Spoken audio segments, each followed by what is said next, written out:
সারা বিশ্বের বিভিন্ন জায়গায় অলরেডি যুদ্ধ চলছে, আপনারা জানেন। এর কারণে বাংলাদেশে অলরেডি ইফেক্ট পড়তে আরম্ভ করেছে।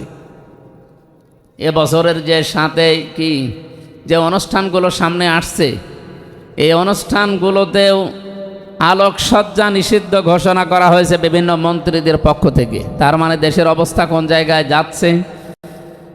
যুদ্ধ যদি এভাবে চলতে থাকে, 6 মাসের খাবার মজুদ করে ডক্টর মোহাম্মদ ইউনূস তিনি রেখে গিয়েছিলেন, তার ভেতরে প্রায় 1 মাস হতে চলল, আর 5 মাস আছে।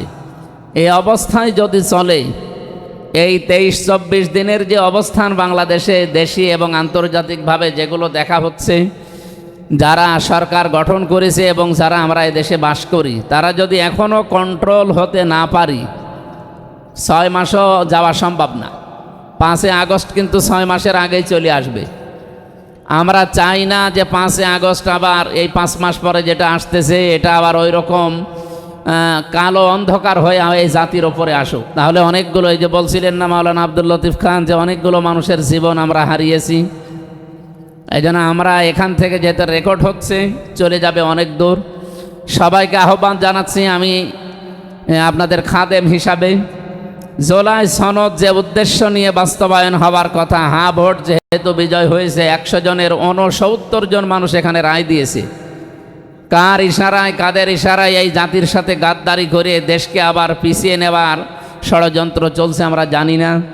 যারাই করছেন আশা করছি তারা থেমে যাবেন এবং তাদের শুভবুদ্ধির উদয় হবে। 12ই মার্চের আগেই তারা যেন অন্তত এটা মেনে নিয়ে একটা অর্থবহ সংসদ বাংলাদেশের মানুষকে উপহার দেওয়ার চেষ্টা চালায়। তাছাড়া কিন্তু আমরা যা দেখছি এই 2 দিনে অনেক কিছু ঘটে যাবে। কারণ যিনি রাষ্ট্রপতির ভাষণের মাধ্যমে সংসদ আরম্ভ করবে, তিনি নিজেই ফ্যাসিস্টদের সবচাইতে বড় দালাল ছিলেন। তার এই দালালিপূর্ণ কথার সাথে শহীদদের বীরত্বগাথা কথাগুলো জীবনেও এ জাতি মেনে নেবে না। এই জন্য আমরা চাই তিনি যেন ভাষণ না দেন, এবং সংসদ ভবন একটা পবিত্র জায়গা বাংলাদেশের মানুষের কাছে। এখান থেকে পবিত্র কিছু সিদ্ধান্ত আমরা আগামীতে যেন নিতে পারি। আউযু বিল্লাহি মিনাশ শাইতানির রাজিম। ফিহা ইফরাকু কুল্লু আমরিন হাকিম। সাদাকাল্লাহুল আযীম। বাংলাদেশ জামাত ইসলামী আলচারা ইউনিয়নের 1 নম্বর ওয়ার্ডের উদ্যোগে আজকের এই ইফতারি অনুষ্ঠানে সম্মানিত সভাপতি হাজারো আলেমের উস্তাজ মুফতি আব্দুল হামিদ দামাত বারকাতুহুল আলিয়া উপস্থিত হয়েছেন। এখানে শ্রদ্ধাভাজন বড় ভাই মাওলানা ইব্রাহিম খলিল মুজাহিদ, মাওলানা আব্দুল লতিফ খান, কাজী হামিদুল ইসলাম বোরহান, মাওলানা ইয়াসির আরাফাত সহ অন্যান্য অতিথিবৃন্দ, সামনে বসা প্রাণপ্রিয় এলাকাবাসী। এই গ্রাম পার হলেই আমার বাড়ি, আপনারা জানেন তো নাকি? তো সেই হিসাবে আমার মনে হয় এখানে সবাই আমার আত্মীয় স্বজন। আমরা অনেকগুলো কথা অল্প সময় হলেও শুনেছি। যে কথাগুলো শুনেছি ওর উপরে যেন বাস্তব জীবন আমরা তুলতে পারি, আল্লাহ তৌফিক দেন। কালকের রাতটা পরে একটা গুরুত্বপূর্ণ রজনী আমাদের সামনে আসতেছে। আল্লাহ রাব্বুল আলামিন বলেন, ফিহা ইফরাকু কুল্লু আমরিন হাকিম। এ রাতের ভেতরে আমি কিছু প্রজ্ঞাপূর্ণ গুরুত্বপূর্ণ সিদ্ধান্ত স্থির করব। এখানে ইফরাকু মানে পার্থক্য করা না, ফারাক করা না, আলাদা করা না, স্থির করা। সুতরাং আল্লাহ এই রাতে এমন কিছু সিদ্ধান্ত, যেহেতু তার পরের দিন সকালে বাংলাদেশ সংসদ বসবে, এদেশের ভাগ্য নির্ধারণ করার জন্যে প্রায় 300 সংসদ সদস্য এক জায়গায় হয়ে তাদের মতামতগুলো পেশ করবে সংসদ ভবনের মাধ্যমে সারা জাতির কাছে। এই হিসাবে আমরা আশা করি এই সিয়াম সাধনার মাধ্যমে রমজানের ইফতারির আগে যেহেতু একটা দোয়া কবুল হওয়ার সম্ভাবনা আছে, আমরা চাই আল্লাহ যেন এমন কিছু প্রজ্ঞাপূর্ণ, এমন কিছু গুরুত্বপূর্ণ সিদ্ধান্ত এই জাতির জন্য নেন, যেটা আমাদের দুনিয়া আখেরাতে সবার জন্য কাজে লাগবে। আমরাম মিন ইনদিনা ইন্না কুন্না মুরসিলিন। আমি আল্লাহর পক্ষ থেকে আদেশগুলো বাস্তবায়ন হবে, নিশ্চয় আমি রসুল পাঠিয়ে থাকি। সম্মানিত রোজাদার ভাই এবং বোনেরা, সম্মানিতা পর্দার আড়ালে যারা আছে তাদের যেহেতু আওয়াজ যাচ্ছে, আমরা আল্লাহর সিদ্ধান্তের ওপরে রাজি আছি। ইনি আমাদের মালিক, যিনি উনি যেন এমন কিছু সিদ্ধান্ত আমাদের সামনে এবছরে নেন যেটা দেশ এবং জাতি এবং ইসলামের কল্যাণ হয়।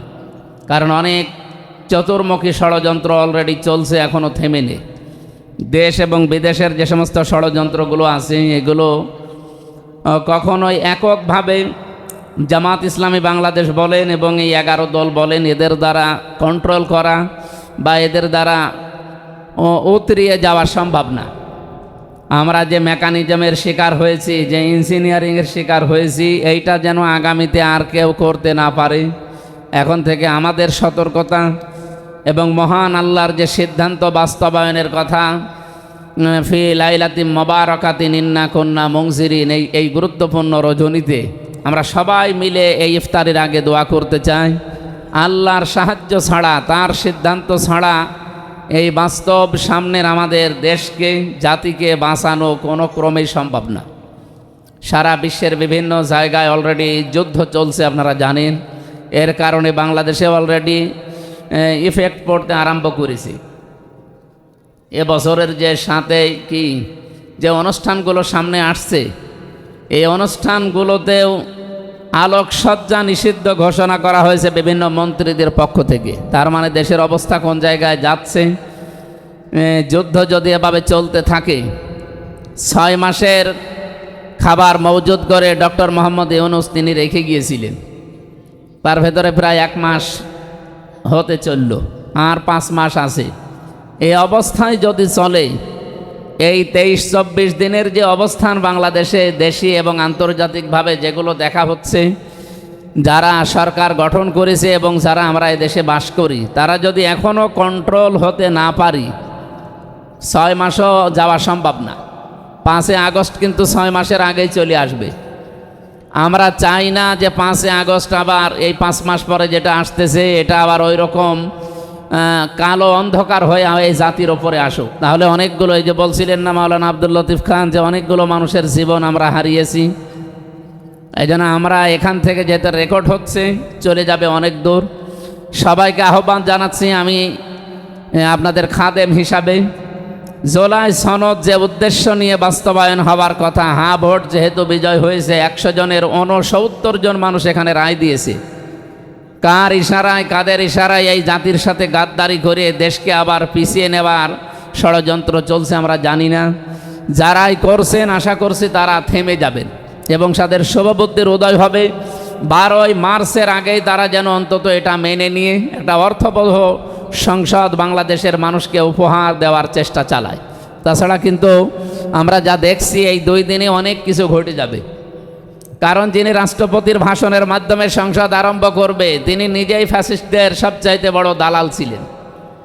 তার এই দালালিপূর্ণ কথার সাথে শহীদদের বীরত্বগাথা কথাগুলো জীবনেও এ জাতি মেনে নেবে না। এই জন্য আমরা চাই তিনি যেন ভাষণ না দেন এবং সংসদ ভবন একটা পবিত্র জায়গা বাংলাদেশের মানুষের কাছে। এখান থেকে পবিত্র কিছু সিদ্ধান্ত আমরা আগামীতে যেন নিতে পারি। শুধু আমরা 77 জন না, আমরা জানি আমাদের সাথে আরও আছে, হয়তো কিছু উল্টাপাল্টা আছে, তাদের কথা একেবারেই বাদ দিলাম। কিন্তু আপামর 213 জন তারা নিয়ে যে সরকার গঠন করেছে, আমরা জানি এবং বিশ্বাস করি তাদের ভেতরে কমপক্ষে অন্তত 100-র উপরে মানুষ এই দেশের মানুষকে এবং ইসলামকে তারা ভালোবাসে। বাকি যারা আছে তারা না হলেও আমাদের চলবে, আমরা চাই তারাও আসুক। বাকি আমরা 177-180-র উপরে যেন মানুষ একবারে সংসদে হ্যাঁ বলতে পারি। এই দেশ এবং জনতা, এই দেশ এবং ইসলামের জন্য যে সমস্ত কাজগুলো গুরুত্বপূর্ণ এবং কল্যাণ বয়ে আনবে, ওইগুলো আগামীর বাংলাদেশের সংসদে কায়েম হবে ইনশাআল্লাহ। আপনারা দোয়া করবেন আমরা যেন সঠিক থাকতে পারি। আমাদের পূর্বসূরি যারা ছিলেন, আল্লামা দেলাওয়ার হোসেন সাঈদী, মাওলানা মতিউর রহমান নিজামী, এই সমস্ত মানুষের পদাঙ্ক অনুসরণ করে সত্যের পক্ষে যেন কথা বলে ওগুলো আবার আদায় করতে পারি। আল্লাহ আমাদের তৌফিক দিন। আজকের এই ছোট্ট আয়োজনে যারা সম্পৃক্ত, বিশেষ করে আইলচারা জামাত ইসলামী বাংলাদেশের বা ওলামা বিভাগ থেকে এটার আয়োজন না, ওলামা বিভাগ থেকে আজকের এই আয়োজন। 1 নম্বর ওয়ার্ডের ভেতরে এই জায়গাটা, এই জন্য আপনারা এই জায়গাটা বেছে নিয়েছেন। এটা একটা জান্নাতের বাগান। এখানে অনেকগুলো কাজ আমরা দেখতে পাচ্ছি বাকি আছে। আমি যারা দায়িত্বে আছে তাদেরকে জানাবো, বিশেষ করে জামাত ইসলামী বাংলাদেশের এই জেলার যিনি সেক্রেটারি, সহকারী সেক্রেটারি, এই সমস্ত মানুষগুলোর সাথে একটু যোগাযোগ রেখেন। 11 দল যারা আছেন, বা মাদ্রাসা, মসজিদ, গোরস্থান, বলেন সরকারির অনেকগুলো আসে, কিন্তু এতদিন যারা ছিল তারা তো মাদ্রাসায় সহ্য করতে পারতো না। সে আলিয়া মাদ্রাসা বলেন, কওমি মাদ্রাসা বলেন, হাফিজি মাদ্রাসা বলেন, কোনো জায়গার কথা বললেই তারা বলতো ওর সাথে আমরা নেই। আমরা কুওয়াতুল ইসলাম কামিল মাদ্রাসা এবং মঙ্গলবাড়িয়া মাদ্রাসা, দুইটা বড় বড় মাদ্রাসা কুষ্টিয়া আছে, তাদের দায়িত্বশীল আমি দুই জায়গায় দেখা করেছি। ওনারা বলছিল আমরা ইনার আগে যারা ছিল, আমার আগে যারা ছিল তাদের কাছে আমরা গেছি, একটু আসেন দেখেন বিষয়গুলো কি কি দরকার, আপনারা একটু খালি দেখে যান। তারা বলেছে না, আমরা ওর ভেতরে নেই। তারা বলতো যে আমরা ওইসব জায়গায় নেই। তারপরে আসেন কোন জায়গায়? ওনারা যে সমস্ত জায়গায় থাকার কথা সেখানেই ছিল। আমরা যেহেতু এই সমস্ত জায়গার প্রোডাক্ট, এখানকার মানুষ, আমরা চাইবো এই জায়গাগুলো আরও যেন ডেভেলপ হয়। আপনারা দোয়া করেন, আমরা ওনাদেরকে কায়দাগুলো এবং নিয়মগুলো শেখাবো। আর সংসদটা শেষ করে আসি। আশা করছি অনেকগুলো কাজ আমরা হাতে নেব সামনে, ইসলাম কেন্দ্রিক এবং মানবতা কেন্দ্রিক। আল্লাহ আমাদের তৌফিক দিন, আমিন। আজকে সবার জন্য দোয়া করে সম্মানিত সভাপতি আমাদের শ্রদ্ধাভাজন মুরব্বী মুফতি আব্দুল হামিদ, উনি মোনাজাতের মাধ্যমে আজকের অনুষ্ঠান শেষ করবেন ইনশাআল্লাহ। আসসালামু আলাইকুম। দয়া করে আমাদের বাংলাদেশের স্বাধীনতা সার্বভৌমত্ব হেফাজতের সুব্যবস্থা করে দিন। ইয়া আল্লাহ, দেশি বিদেশি ষড়যন্ত্র থেকে আল্লাহ আমাদের দেশকে আল্লাহ হেফাজত করে নিন। ইয়া আল্লাহ, দয়া করে পুরা দেশের মধ্যে আমন ও আমানের পরিবেশ তৈরি করে দিন। ইয়া আল্লাহ, সর্বস্তরের মুসলমানের জান মাল ইজ্জত আবরু ঈমান আমাল হেফাজতের সুব্যবস্থা করে দিন। ইয়া আল্লাহ, দয়া করে আমাদের বাংলাদেশকে আল্লাহ ইসলামের জন্য কবুল করে নিন।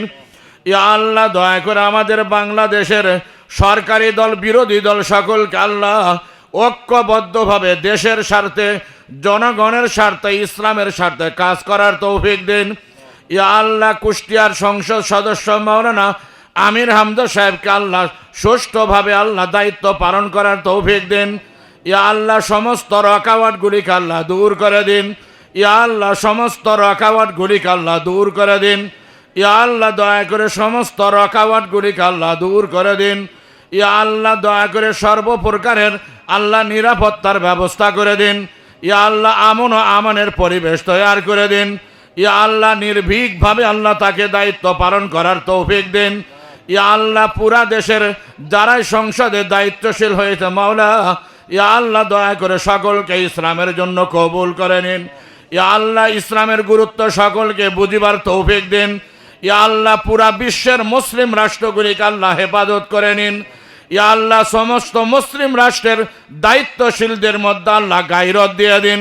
ইয়া আল্লাহ, সকলকে ঐক্যবদ্ধভাবে ইহুদি খ্রিস্টানের মোকাবেলা করার তৌফিক দিন। ইয়া আল্লাহ, ঐক্যবদ্ধভাবে ইহুদি খ্রিস্টানের মোকাবেলা করার তৌফিক দিন। ইয়া আল্লাহ, সমস্ত মুসলিম রাষ্ট্রগুলিকে ইহুদি খ্রিস্টান থেকে আল্লাহ বেনিয়াজ করে দেন। ইয়া আল্লাহ, ইহুদি খ্রিস্টান থেকে আল্লাহ বেনিয়াজ করে দেন। ইয়া আল্লাহ, সমস্ত মুসলমানদের ইমানি শক্তি মজবুত করে দিন।